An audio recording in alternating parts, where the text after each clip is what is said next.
وبرکاتہ۔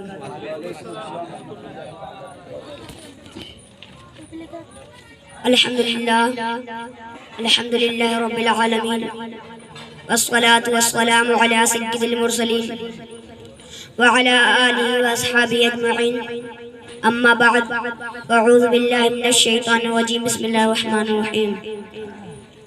شہر رمضان الذی انزل فیہ القرآن ھدی للناس وبینات من الھدی والفرقان، فمن شہد منکم الشہر فلیصم، ومن كان مريضا أو على سفر فعدة من أيام أخر، يريد الله بكم اليسر ولا يريد بكم العسر، ولتكملوا العدة ولتكبروا الله على ما هداكم ولعلكم تشكرون۔ صدق الله العظيم وبلغنا رسوله الكريم۔ معزز سامعین کرام، ابھی میں نے جس آیت کریمہ کی تلاوت کا شرف حاصل کیا، اس پر روشن ڈالنے سے پہلے اشید بردہ شریف کا چند اشعار پیش کرتا ہوں، دعا کے ساتھ ملاحظہ فرمائیں۔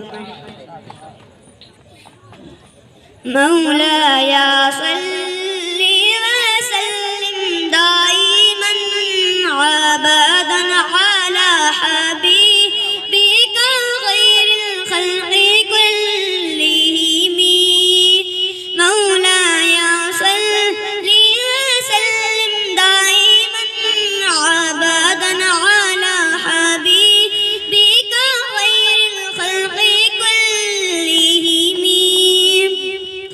محمد سيد الكونين والثقلين، محمد سيد الكونين والثقلين والفريقين من عرب ومن أعجم، مولاي صل وسلم دائما أبدا على حبيبك خير الخلق كلهم، يا ربي بالمصطفى بلغ مقاصدنا، يا ربي بالمصطفى بلغ مقاصدنا، واغفر لنا ما مضى يا عاصي الكرم، مولاي صل وسلم دائما ابدا على حبيبك خير الخلق كلهم۔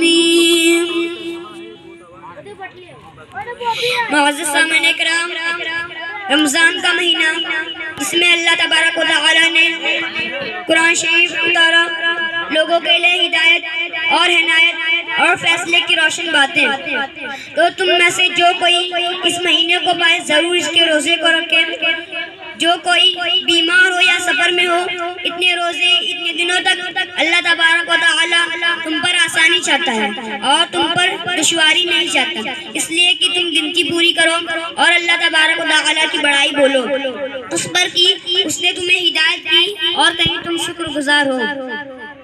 حضرات، یہ بابرکت اور باعظمت مہینہ رمضان المبارک اپنے جلووں میں رحمت مغفرتیں یہ تشریف لاتا ہے۔ اس 30 دن کے مہمان کی رضا سے رضائے الہی نصیب ہوتی ہے۔ انسان کو ہر وقت رزق دینے والا خالق یہ امتحان لینا چاہتا ہے، سارا سال میری نعمتیں کھانے والے آیا صرف 30 دن ان کو میرے لیے چھوڑ سکتے ہیں یا نہیں؟ کیونکہ اس کا تعلق براہ راست یعنی اللہ تعالیٰ کے ذات سے ہوتا ہے، اس لیے امتحان دینے والا یا امتحان لینے والا ہی جانتا ہے اس امتحان میں وہ کامیاب ہے یا نہیں۔ اللہ تبارک و تعالیٰ ارشاد فرماتا ہے، حدیث قدسی ہے، الصوم لی وانا اجزی بہ، الصوم لی وانا اجزی بہ، روزہ صرف میرے لیے ہوتا ہے۔ اللہ تبارک و تعالیٰ نے فرمایا روزہ صرف میرے لیے ہوتا ہے اور اس کی جزا میں خود ہی براہ راست عطا کرتا ہوں۔ اور بعض حضرات نے اسے انا اجزیہ بہی بھی پڑھا، پھر یہ معنی ہوگا روزہ کی جزا میں خود ہی براہ راست عطا کرتا ہوں، یعنی روزہ دار یہ امتحان دے کر مجھے ہی پا لیتا ہے۔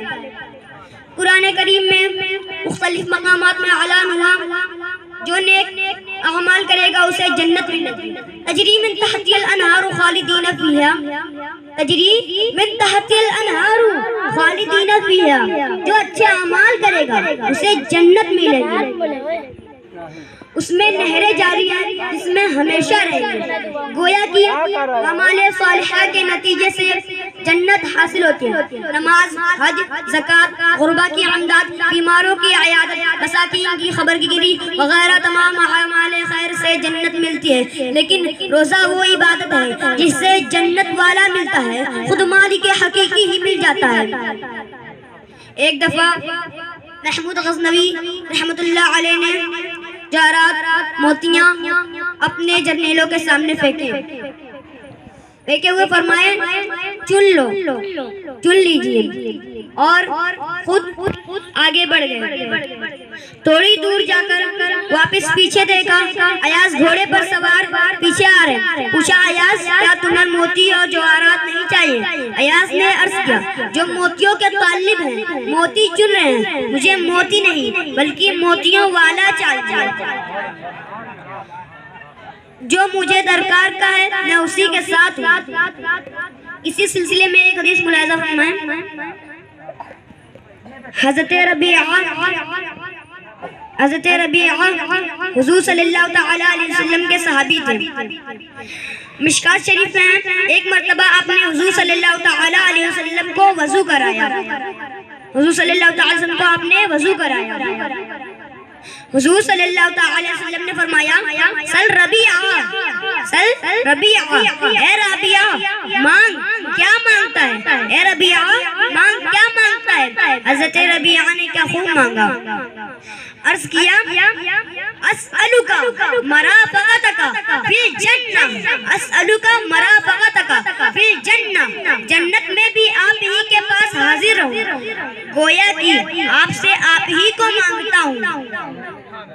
کسی شاعر نے کیا خوب ادا کیا، وہ کہتا ہے کہ ربیعہ نے عرض کیا تجھ سے تجھی کو مانگ کر مانگ لی ساری کائنات، تجھ سے تجھی کو مانگ کر مانگ لی ساری کائنات، مجھ سا کوئی گدا نہیں تجھ سا کوئی سخی نہیں، مجھ سا کوئی گدا نہیں تجھ سا کوئی سخی نہیں، تیرے کرم سے بے نیاز کون سی شے ملی نہیں، تیرے کرم سے بے نیاز کون سی شے ملی نہیں، جھولی ہی میری تنگ ہے تیرے یہاں کمی نہیں، جھولی ہی میری تنگ ہے تیرے یہاں کمی نہیں۔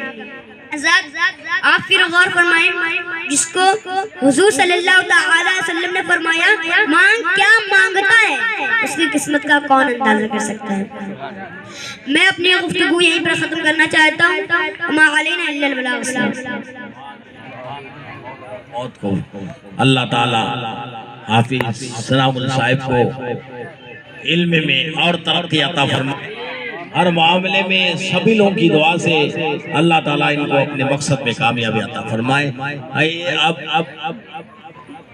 محفل کے ذائقہ کو ہوئے آپ کے سامنے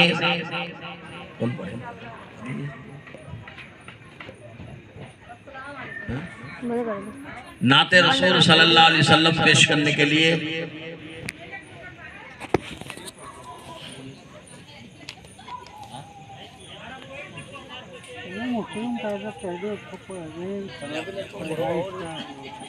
آپ کے سامنے حافظ و قاری جناب منظور احمد صاحب قبلہ، ان سے گزارش کروں گا کہ آپ کے سامنے نعت رسول صلی اللہ علیہ وسلم پیش فرمائے۔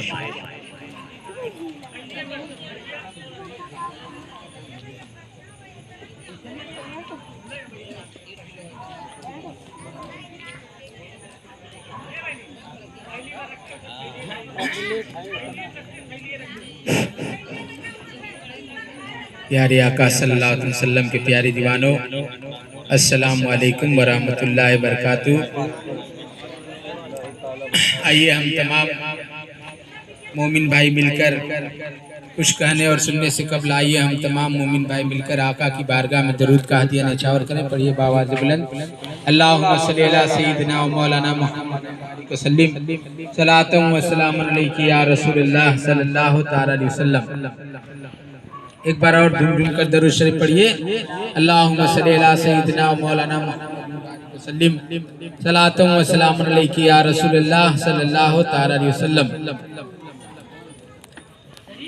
یاد مصطفیٰ ایسی بس گئی ہے سینے میں. یاد مصطفیٰ ایسی بس گئی ہے سینے میں. یاد مصطفیٰ ایسی بس گئی ہے سینے میں. جسم تو یہی اپنا جسم تو یہی اپنا دل تو ہے مدینے میں. جسم تو یہی اپنا دل تو ہے مدینے میں. یاد مصطفیٰ